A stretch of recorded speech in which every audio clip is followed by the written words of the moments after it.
Good morning and अस्सलाम वालेकुम। मैं आपकी टीचर मिस समरीन हारून। बच्चों, क्या हाल चाल हैं? आप सबके ठीक ठाक हैं और रोज़े एंजॉय हो रहे होंगे। साथ साथ गर्मी भी बहुत सारा हो रही है, अपना बहुत ज़्यादा ख्याल रखिएगा। अच्छा, चलते हैं जनाब हम पढ़ाई की जानिब। और जनाब आज जो हम याद करने वाले हैं उस चैप्टर का नाम है, उस सबक का नाम है पाकिस्तान हम सब का घर है, और हम उसके मुश्किल अल्फाज आज याद करेंगे।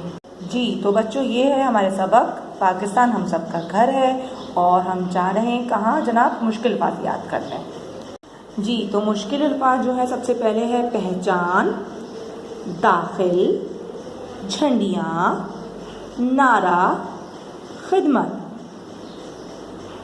प्रिंसिपल, तकरीर, साफ सुथरा, कवानीन, कतार। एक दफ़ा और पढ़ लेते हैं हम इन मुश्किल अल्फाज को।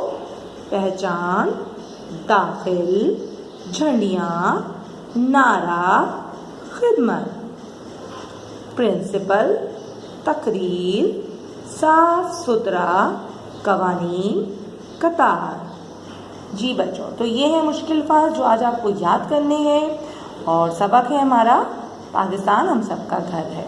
तो फिर इंशाअल्लाह हम अपनी नेक्स्ट वीडियो में मिलेंगे। जब तक के लिए अल्लाह हाफ़िज़।